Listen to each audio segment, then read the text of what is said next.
في ما يخص الحرام، كأن ينذر إنسان أن يقيم أن يذبح ذبيحة إن تمكن من كذا وتمكن من كذا وكان ذلك التمكين حراما، هل يقيم وهل هو مطالب بأداء النذر؟ الحمد لله والصلاة والسلام على رسول الله، وبعد. أنا سأفترض سؤالا من عقلي. إذا إنسان قال نذرا علي إذا صار معي هالشغلة بدي أروح أسرق أو بدي أروح أزني فلا يفعل، لأن النبي صلى الله عليه وسلم قال من نذر أن يطيع الله فليطيعه ومن نذر أن يعصيه فلا يعصيه. أما إذا إنسان قال نذرا علي مثلا إذا طبقت هالبنت أو إذا تكلمت مع هالبنت راح أذبح خروف وطبقها، وجب، هو ارتكب معصية لكن وجب عليه إيفاء النذر، والله أعلم. بارك الله فيك. ولك مثل. تفضل يا أخي اللي فوق. السلام عليكم ورحمة الله وبركاته. السلام ورحمة الله وبركاته. يا شيخ كنت بستفسر عن صلاة التسابيح أو التسبيح. الحمد لله والصلاة والسلام على رسول الله، وبعد. أما صلاة التسابيح فالحديث الوارد فيها ضعيف عند الجمهور، لكن من العلماء من حسنه. ملخص القول: إذا أخذت بقول الجمهور بتضعيف هذا الحديث وما صليت فلا شيء عليك، وإذا أخذت بقول العلماء وصليت الذين حسنوا هذا الحديث وصليت فلك أجر. على كل حال صلاة التسابيح عند الجمهور حديثها ضعيف. صلاة التسابيح فيها 300 تسبيحة، في كل ركعة 75 تسبيحة. بعد الفاتحة تقول سبحان الله والحمد لله ولا إله إلا الله والله أكبر 15 مرة، أثناء الركوع 10، أثناء القيام من الركوع 10، أثناء السجود 10، الجلسة بين التشهدين 10، السجود الثاني 10، قبل القيام إلى الركعة الثانية 10، صاروا 75، وتتم ذلك 300 في كل ركعة 75 تسبيحة، والله أعلم، لكن حديثها ضعيف عند الجمهور. جزاك الله خير يا شيخ، شكرا. تفضل يا أخي اللي فوق. السلام عليكم يا شيخ أيمن. السلام ورحمة الله وبركاته. شيخ أيمن هلا بدي أسألك عن مثلا بدي يدين مصاري وبيحط السيارة مثلا ببيعها أول النهار وبيرجع بيشتريها، يعني هيك بيحط السيارة بسيطة. ما فهمت، أعد السؤال لو سمحت. مثلا أنا مثلا بدي أتدين ديني من عند مثلا عمي، بيجي عمي بيحط السيارة بيناتنا، مثلا بيشتري السيارة من عند ابن عمي وبرجع ببيعني إياها في نفس الدقيقة بيرجع ببيعها هيك. يعني بيعتين في بيعة. أيوة، بيعتين في بيعة حرام ولا يجوز، حيلة من حيل الربا لا تجوز. طيب شيخ سؤال تاني، طيب إذا واحد مثلا أنا عندي هون مثلا بارك بمنطقة بعيدة بغربي وفي عندي شباب ما بيصلوا، يعني صار لهم مثلا سنة ما بيصلوا خالص وأنا بصلي، هل شلون مثلا بيتوبوا ولا بدي ياخذوا ولا شلون؟ ما بيعرفوا مثلا ايش بدي يعملوا. القولين للعلماء في هذه المسألة. في القول الأول أنهم ليس عليهم قضاء، وهذا قول لأنهم عندهم كفار، وهذا قول الحنابلة وقول ابن حزم وقول ابن القيم وقول قبله ابن تيمية وبعدهم ابن باز وابن عثيمين وغيرهم من العلماء يقولون أنه لا قضاء عليهم لأن التوبة تجب ما قبلها. لكن أنا لا أختار هذا القول وأختار قول الجمهور بأن عليهم القضاء، لقول النبي صلى الله عليه وسلم دين الله أحق أن يقضى، فيقرب على التقريب من البلوغ إلى الآن، فيقرب على التقريب، مع كل صلاة حب، مع الفجر فجر، مع الظهر ظهر، مع العصر عصر، حب الليل حب النهار، إيمت ما تيسر له بإمكانه أنه يقضي، والله أعلم. يعني يا شيخ إذا صار له مثلا سنتين ما بيصلي بيقضي سنتين قبالهم، بيضل بيقضي سنتين قبالهم. نعم، إذا كان مع كل صلاة سنتين، إذا كان مع كل صلاة صلاتين، يعني مثلا صلى الفجر وبعد صلى فجر وفجر مرتين سنة واحدة. تفضل أخي تحت. السلام عليكم شيخ أيمن. السلام ورحمة الله وبركاته. يعطيك ألف عافية يا رب. عندي سؤالين. السؤال الأول بالنسبة للأعراس. هلا أنا بالنسبة لي ما بحضر أعراس، هالوضع اللي عم بيصير في الأعراس والحرام الأغاني، فالأهالي الأقرباء يعني بشكل عام، يعني إذا ما حضرت عم بيصير مثلا زعل، قطيعة رحم، إنه عم يزعلوا مني وكذا. فما رأيك؟ والصلاة والسلام على رسول الله، وبعد. عذرا على المقاطعة، فكلام الناس ورضا الناس ما يهمني بقدر أنه يهمني رضا الله. ليتك تحلو والحياة مريرة، وليتك ترضى والأنام غضاب، وليت الذي بيني وبينك عامر وبيني وبين العالمين خراب. إن صح منك الود فالكل هين وكل الذي فوق التراب تراب. أنا ما يهمني رضا فلان وفلان بقدر ما يهمني رضا الله، والله أعلم. ان شاء الله هو هيك، بس انا انه يعني عم بيصير زعل، انه انا شلون بدي اتصرف معهم، بقول لهم هذا الحكي فبقولوا لي هلا يعني ما عم تسمعي اغاني في البيت، ما بيصدقوا. عرفت علي شيخ ايمن؟ ورضا الله اهم.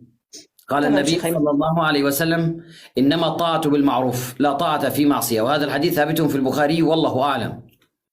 وبالنسبة للعقيقة، هلا أنا بالنسبة لأولادي هن صغار ما عملت لهم عقيقة، فهلا يعني لما عم يكبروا على قد المستطاع إن شاء الله، يعني عم بعمل لي الله عم بقدرني عليه، بس ما عم بمشي فيها بالتسلسل مثلا من البداية الأول الولد لتاني. هلا الحمد من لله سنة والسلام على رسول الله، وبعد الأمر فيه متحمل، لأن العقيقة هي سنة مستحبة. قال الإمام الشافعي: أفرط فيها رجلان، رجل قال ببدعيتها ورجل قال بوجوبها. على الأصح أنها سنة مستحبة عن النبي صلى الله عليه وسلم. تعق عن الغلام شاتين متكافئتين، وعن البنت شاة واحدة ببقرة. إذا كان عندك مثلا 3 ذكور وبنت فيجزئ. إذا ما عندك مثلا ولد مثلا عقيتي له هلا والسنة الثانية تعقي عن البنت، أو السنة الثانية مثلا تعقي عن الذكر، الأمر فيه متحمل. فقد ثبت عن ابن سيرين أنه عق عن نفسه وهو كبير، والله أعلم. تفضل أخي فوق. الله يجزيك الخير. وجزاك مثله. السلام عليكم. وعليكم السلام ورحمة الله وبركاته. بدي أسألك، أغاني عن الشهداء عادي نسمعهم ولا لا؟ إذا كان فيها موسيقى فالموسيقى حرام، إذا ما كان فيها موسيقى وكان الكلام طيب فالأمر فيه متحمل يجوز، والله أعلم. أما إذا فيها موسيقى فإن النبي في صحيح البخاري ورد هذا الحديث معلقا من حديث أبو مالك الأشعري، ولكن عليه الجمهور. قال النبي: لا يكونن أقوام من أمتي يستحلون الحر والحرير والخمر والمعازف. فمن كلمة يستحلون أي أنها حراما وهم يجعلونها حلالا. أما الدف جائز، فإن النبي قال: أعلنوا النكاح واضربوا عليه بالدفوف. قالت امرأة: يا رسول الله، إني نذرت إن ردك الله سالما أن أضرب على رأسك بالدف. قال النبي: إن كنت نذرت فافعلي، ولا يكون إيفاء النذر إلا إذا كان حلالا. أما إذا كان معصية فلا يوفى بالنذر. والنبي قال لها: أوفي بنذرك لهذه الجارية السوداء. فعليه الدف جائز، الكلام الطيب جائز. إذا كان فيها موسيقى فالموسيقى حرام ولا تجوز، والله أعلم.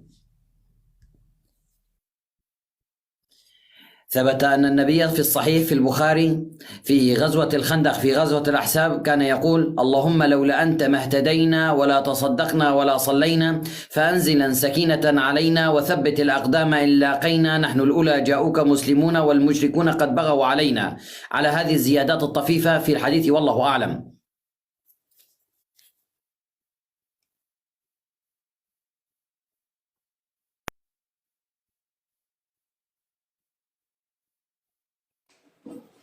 تفضل يا أخي بكر. السلام عليكم. وعليكم السلام ورحمة الله. تفضلوا. شيخ، أنا يعني هون أغرب جوزي صار عندهم عرس، وجوزي قال لي بدك تروحي على العرس. قلت ما بدي أروح، وقام هو زعل قال ليش ما تروحي، كلهم بيحضروا إلا أنت. قلت أنا ما بدي أروح، أنا ما بحب أروح على العرس. يعني في اسمع لي ولا؟ الحمد لله والصلاة والسلام على رسول الله، وبعد. إذا كان هذا العرس فيه غضب الله كفيه موسيقى أو كفيه اختلاط وأمور مفسدة، فالله لا يحب الفساد. فلا تطيع زوجك، لأن النبي صلى الله عليه وسلم في البخاري قال: على المسلم السمع والطاعة فيما أحب وكره ما لم تكن معصية. فإذا كانت معصية فلا سمع ولا طاعة، والله أعلم. ما عليك إثم، الإثم على زوجك لأنه عم يحملك على معصية الله. تفضل أخي فوق. في سؤال ثاني؟ السؤال الثاني. هون لما بيروحوا يعني بيزوروا القبور وهيك، إنه بيقولوا أول ما بيفوتوا على قبر بيقولوا الفاتحة على روح الموتى. يعني بقول أنا إنه هيك عادتنا ما بتسمح ديننا، ما إنه رسول الله. وبعد لما تروحوا على المقبرة لا تقرأوا الفاتحة. يعني يقولوا لا ضروري يعني إنه نقرأ فاتحة وياسين عليه. يا أخي أنا أجبتك، لما تروحوا على المقبرة لا تقرأوا الفاتحة. فلا يعلم أن النبي أمرنا بالفاتحة، ولا الصحابة ولا التابعون، ما حدا فعل هذا، ولا المذاهب الأربعة. بل عائشة في الصحيح قالت: يا رسول الله، ماذا أقول إذا ذهبت إلى المقبرة؟ قال: قولي السلام عليكم قوم دار مسلمين ومؤمنين وإنا إن شاء الله بكم لاحقون. ما قال اقرأي الفاتحة ولا قال اقرأي القرآن. والنبي صلى الله عليه وسلم في غزوة أحد مات صحابة كثر، لا يعلم أنه قرأ قرآنا على ميت أبدا.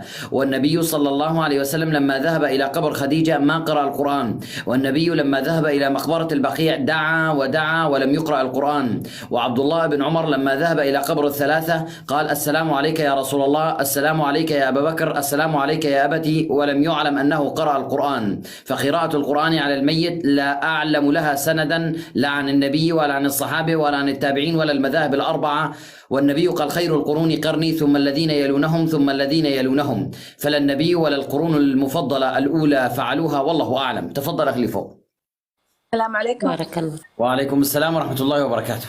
شيخ بدي أسألك عن ابني، إنه فينا وزع له خبز مثلا، إنه هو كتير بيوع، لأنه بإمكانكم أن أنتم تتصدقوا وتدعوا، فالله سبحانه وتعالى قال إنهم كانوا يسارعون في الخيرات ويدعوننا رغبا ورهبا، فبعد أي عمل خير ادعوا، والله أعلم. ارقوا عوذوا بالمعوذتين، فإن النبي كان يعوذ الحسن والحسين: أعوذ بكلمات الله التامة من كل شيطان وهامة ومن كل عين لامة. كان يقول لهما: إن أباكما إبراهيم كان يعوذ بهما إسماعيل وإسحاق، فعوذوا بالمعوذتين بقل والله أحد، وأيضا ادعوا لهم، والله أعلم. تفضل أخي فوق. السلام عليكم. وعليكم السلام ورحمة الله. لدي سؤالين شيخ. سلام. أنا سابقا لما كنت نصلي بدعاء الاستفتاح، الدعاء التالي: سبحانك اللهم وبحمدك وتبارك اسمك وتعالى جدك ولا إله غيرك. اسكو صحيح ولا خاطئ؟ الحمد لله والصلاة والسلام على رسول الله، وبعد. سبحانك اللهم وبحمدك، تبارك اسمك، تعالى جدك، لا إله غيرك، لا يثبت مرفوعا إلى النبي. الصواب أنه من قول عمر بن الخطاب موقوفا عليه، لكن إذا دعيت به فالصلاة صحيحة، لأن دعاء الاستفتاح هي سنة وليس بواجب عند الجمهور، والله أعلم. شكرا. السؤال الثاني بالنسبة للشراء بالتقسيط. الشراء بالتقسيط جائز إذا كان من راسك لراس البائع، أما إذا دخل ممول شركة كان ولا بنك كان ولا ابن عمك وسيط بينك وبين البائع يدفع وبعدين ياخذ زيادة، فكبيرة من الكبائر لا تجوز. هذه عند العلماء اسمها ربا مقنعة. أما من راسك لراس الشركة يجوز، من راسك لراس البائع يجوز. يعني أنا رحت لعند البائع مثلا قلت له قديش الجوال؟ قال لي ب1000. قلت له في مجال لمدة سنة؟ قال لي مثلا لمدة سنة أحسب لك إياه بالتقسيط 1100 ولا 1500. من راسي لراس البائع يجوز، لأنه النبي قال البيعان بالخيار ما لم يتفرقا، والله أعلم. تفضل أخي فوق. السلام عليكم. البيع بالتقسيط جائز. وعليكم السلام ورحمة الله. تفضل يا أخي. شيخ، بس بدي أسألك سؤال. أمي توفت هي وأختي، اثنيناتن يعني توفوا بقصف، يعني في نفس